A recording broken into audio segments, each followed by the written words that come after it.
কষ্ট হচ্ছে। দাসী, তোমরা তাড়াতাড়ি রাজাকে খবর দাও। বাচ্চা দুটো এখনো ঘুমে আছে, তাড়াতাড়ি প্রাসাদ থেকে বেরিয়ে যাই। ঠিক আছে, চল, আর এক মুহূর্ত এখানে নষ্ট করা যাবে না। তোমরা রাজকন্যাদের নিয়ে যেও না, রানী ময়নামতি ভীষণ কষ্ট পাবে। না, আমাকে মেরো না।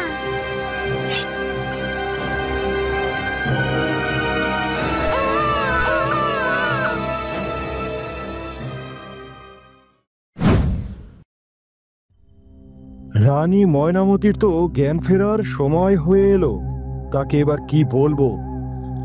ভ্রাতা, আমি বলছি কি, রানীমাকে আপনি বলুন রানীমার মৃত সন্তান জন্মগ্রহণ করেছে, আর তাকে আমরা রাতেই দাফন করে দিয়েছি। তুমি সঠিক বলেছ বীর প্রতাপ, এটা বলা ছাড়া আমাদের আর কোনো উপায় অবশিষ্ট নেই। আমি জানি এই কথা জানলে রানী ময়নামতি অনেক ভেঙে পড়বে, কিন্তু রাজ্যের ভবিষ্যতের জন্য এই মিথ্যাকেই আজ আমাদের সত্য করতে হবে। রানীমার চোখের জল রাজ্যের স্থিরতা নষ্ট করতে পারে না ভ্রাতা, সময়ই একদিন সব ভুলিয়ে দেবে। আশা করছি বিধাতা আমাদের এই পাপ ক্ষমা করবেন। আপনি চিন্তা করবেন না ভ্রাতা, আমি আপনার ছোট ভাই বীর প্রতাপ সর্বদা আপনার পাশে আছি। এই কথা আমি জানি বীর প্রতাপ, তুমি তো আমার একমাত্র ভরসা। ময়নামতি, তোমার এখন কেমন লাগছে? বিধাতার নিকট অশেষ কৃতজ্ঞতা, তোমার জ্ঞান ফিরে এসেছে। মাতা, আমার সন্তান কোথায়? আমার পুত্র হয়েছে নাকি কন্যা হয়েছে? বলুন না মাতা, আমার সন্তান কোথায়? তুমি অনেক ক্লান্ত, এখন তোমার অনেক বিশ্রামের প্রয়োজন। তুমি বিশ্রাম নাও, আমি প্রতাপের কাছে খবর পাঠাচ্ছি, ও এসেই তোমার সাথে কথা বলবে। মাতা, আপনি শুধু এইটুকু বলুন, আমার সন্তান ভালো আছে তো? দাসী, এক্ষুনি গিয়ে রাজা রাজপ্রতাপকে বলো রানী ময়নামতির জ্ঞান ফিরে এসেছে, উনি যেন এই মুহূর্তে রানীর কক্ষে আসেন, আর এটা রাজমাতার আদেশ। আমি এক্ষুনি যাচ্ছি রাজমাতা।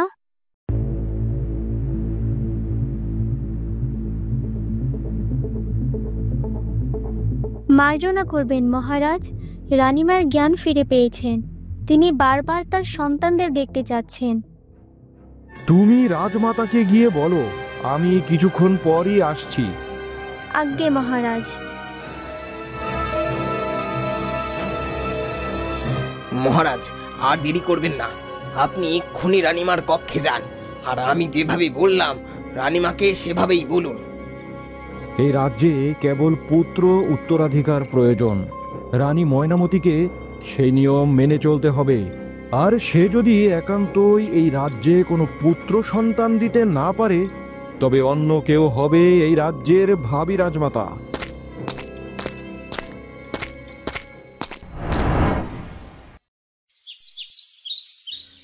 গিন্নি, বলছি এত মন খারাপ করো না, বিধাতা আমাদের ভাগ্যে যা রেখেছেন তাই তো হবে, তাই না?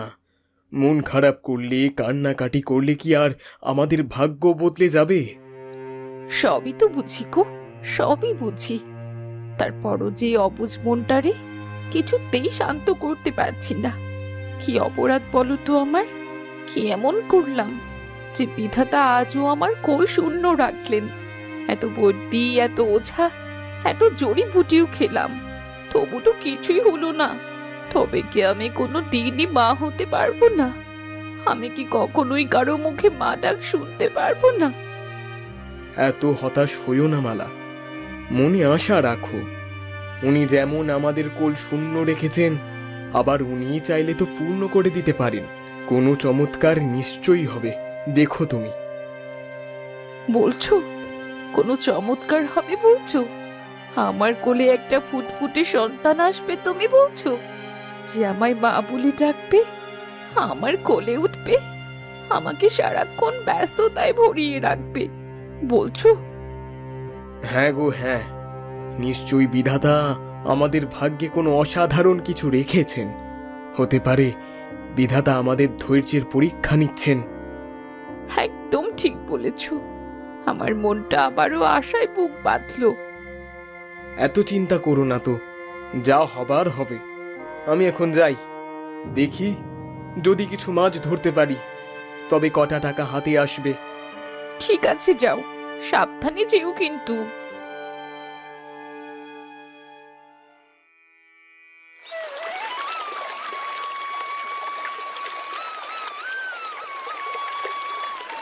এ কি, এই বিশাল নদীর মাঝখানে এই শিশু কি করে এলো? এই এত ছোট শিশুকে কেউ এভাবে নদীতে ভাসিয়ে দিতে পারে? এই মানুষেরা এত পাষাণ হৃদয়ের কি করে হয়? তুমি ভয় পেও না গো, এই যে আমি এসেছি তোমায় রক্ষা করতে। এবার তুমি নিশ্চিন্তে ঘুমিয়ে থাকতে পারো।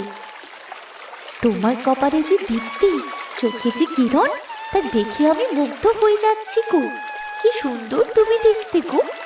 প্রথমে ভেবেছিলাম তোমায় খেয়ে ফেলবো, কিন্তু তোমার এই মায়াবী মুখখানা দেখে আমি যে তোমার মায়ায় পড়ে গেলাম। তোমায় রক্ষা করার দায়িত্ব এবার আমার।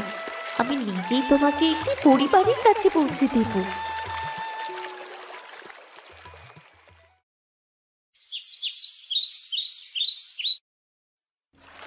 এ কি, এত বড় নদীতে মানব শিশু এলো কোথা থেকে? এটা কি সত্যি কোনো মানব শিশু, নাকি আমার ভ্রম?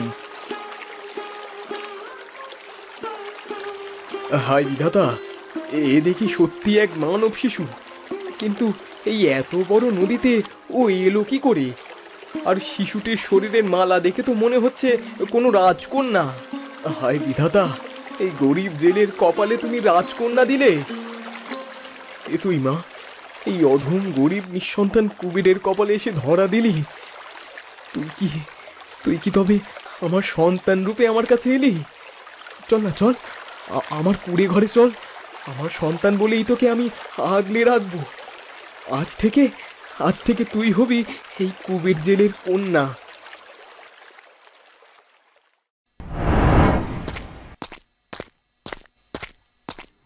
মহারাজ, মহারাজ, আপনি এসেছেন? বলুন মহারাজ, আমার সন্তান কোথায়? আমি তাকে দেখতে চাই মহারাজ, আমি তাকে কোলে নিতে চাই। আপনারা কেউ কিছু বলছেন না কেন? আর রাজমাতাও চুপ করেছিল, এখন আপনিও চুপ করে আছেন মহারাজ। কিছু তো বলুন। রানী ময়নামতি, শান্ত হও। এত অস্থিরতা তোমার শরীরের জন্য ঠিক নয়। তুমি এখনো অনেক দুর্বল।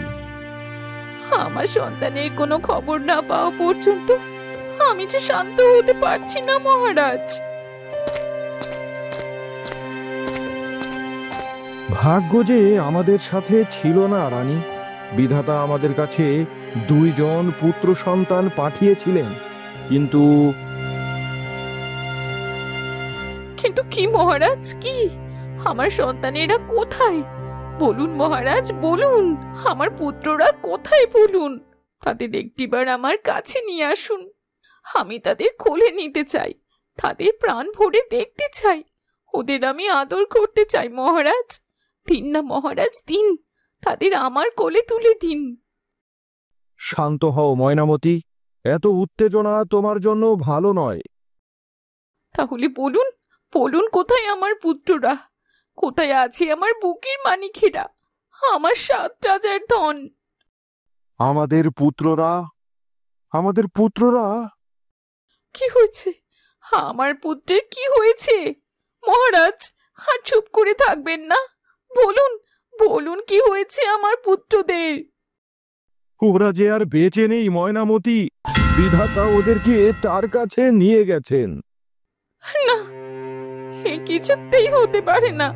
আমি আমার নিজের কানে ওদের কান্নার আওয়াজ শুনেছি। ওদের আমার কাছে আনুন মহারাজ, আনুন। তোমার ক্লান্ত দেহ ও বিভ্রান্ত মন যা শুনেছে তা সত্য ছিল না। সত্যি ওরা মৃত হয়েছে। আমরা রাতেই তাদের দাফন করেছি। রাজ্যের যে এটাই রীতিনীতি। আমি মানি না, আমি মানি না এসব রীতিনীতি। আপনি আমার সন্তানদের আমার কাছে আনুন, জীবিত হোক কিংবা মৃত। আমার সন্তানদের দেখার অধিকার থেকে আপনি আমায় বঞ্চিত করতে পারেন না মহারাজ। আমি একটাবার আমার মানিকদের কোলে নিতে পারলাম না। এই কষ্ট নিয়ে আমি কি করে জীবিত থাকবো? তুমি এখন শান্ত হও রানী। রাজ্যের নিয়মের বাইরে কেউ যেতে পারে না। অতিরিক্ত আবেগ রাজ পরিবারে দুর্বলতা ডেকে আনে। বিধাতা চাইলে আবারও তোমার কোলে পুত্র সন্তান জন্ম নেবে।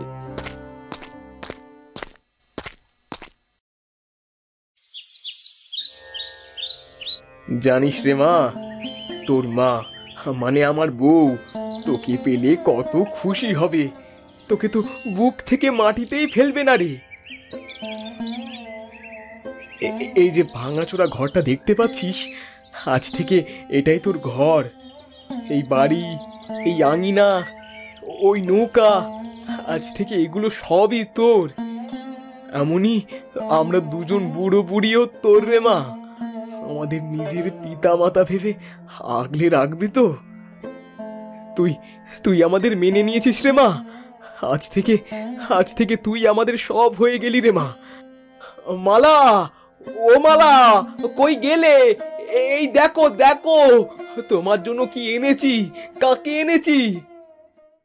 এমন ভাবে চেঁচামেচি করছো, মনে হচ্ছে যেন কোনো রাজার সম্পদ তুলে এনেছো। রাজার সম্পত্তি এনেছি, দেখবে এসো। হে কি, হে দেখি একটা মানব শিশু। এই শিশুকে তুমি কোথায় পেলে? তুমি আবার ওকে অন্য কারো ঘর থেকে চুরি করে আনোনি তো? এমনটা করলে কিন্তু তুমি বড্ড অন্যায় করেছো। শিশুটিকে আমি চুরি করিনি মালা। বিধাতা ওকে আমার কাছে উপহার হিসেবে দিয়েছেন। নদীর মাঝ বরাবর একটা কচু পাতার মধ্যে ভাসছিল এই কন্যা।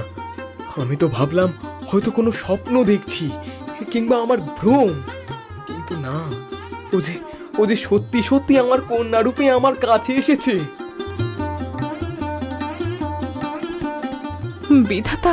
বিধাতা কি তবে আমার ডাক শুনলো?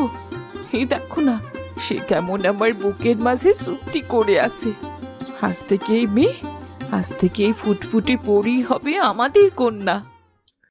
হ্যাঁ মালা, আজ থেকে ও আমাদের সন্তান, আমাদের একমাত্র বুকের মানিক, আমাদের কন্যা।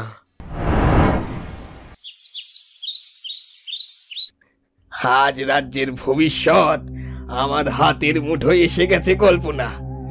রাজা রাজপ্রতাপ এখন নিঃসন্তান। এবার রাজ্যের উত্তরাধিকার রূপে আসবে আমাদের পুত্র। আর সেই সুযোগই আমাদের জন্য আশীর্বাদ হয়ে এসেছে।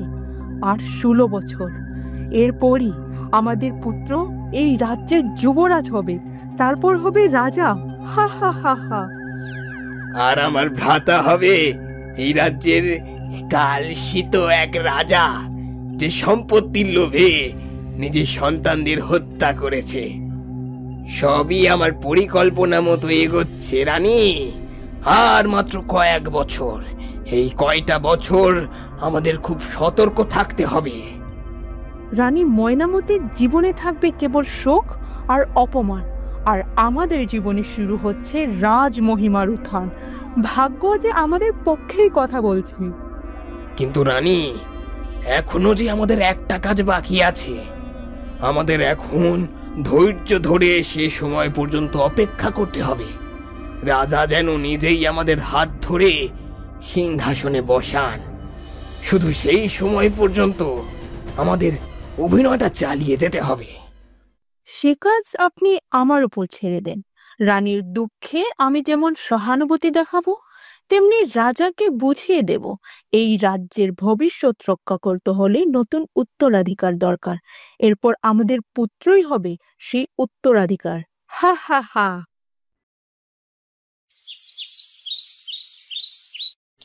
হ্যাঁ গো, আমাদের কন্যার কি নাম রাখবো? ওর দিকে ভালো করে তাকাও, দেখবে ওর চেহারায় এক উজ্জ্বল আভা ভেসে ওঠে। আলোর মতো কেমন চকচক করে ওঠে মুখখানা। ঠিকই বলেছ। কেমন কিরণ খেলে যাচ্ছে ওর মুখখানায়। আজ থেকে ওর নাম হবে কিরণ, কারণ ও আমাদের জীবনে আলো হয়ে এসেছে, আমাদের সুখ হয়ে এসেছে আমাদের কিরণ। দেখো মালা, এই ঘরটায় আগে যেখানে কেবল অভাব আর অন্ধকার ছিল, আজ সেখানে আলো এসেছে। এই আলো আমাদের কন্যা রূপে আশীর্বাদ হয়ে এসেছে। হ্যাঁ গো হ্যাঁ, ওর মুখের আলোয় আমার বুকের সব শূন্যতা যেন মিলিয়ে গেছে। গিন্নি, তুমি কিরণ মাকে একটু চোখে চোখে রেখো, আমি নদীর দিকে এগোচ্ছি। এখন তো আমাকে আরো বেশি বেশি মাছ ধরতে হবে। আমার কিরণ মায়ের লেখাপড়ায় খাওয়া পড়ায় কোনো অসুবিধা দেওয়া যাবে না। ঠিক আছে, যাও, মেয়েকে নিয়ে কোনো চিন্তা করো না, আমি তো আছি। হোমা, তুমি একটুখানি এখানে চুপ করে শুয়ে থাকো, একটু নড়াচড়া করবে না কিন্তু। আমি তোমার খাবারটা গরম করে নিয়েই চলে আসবো। এই যাবো আর এই আসবো।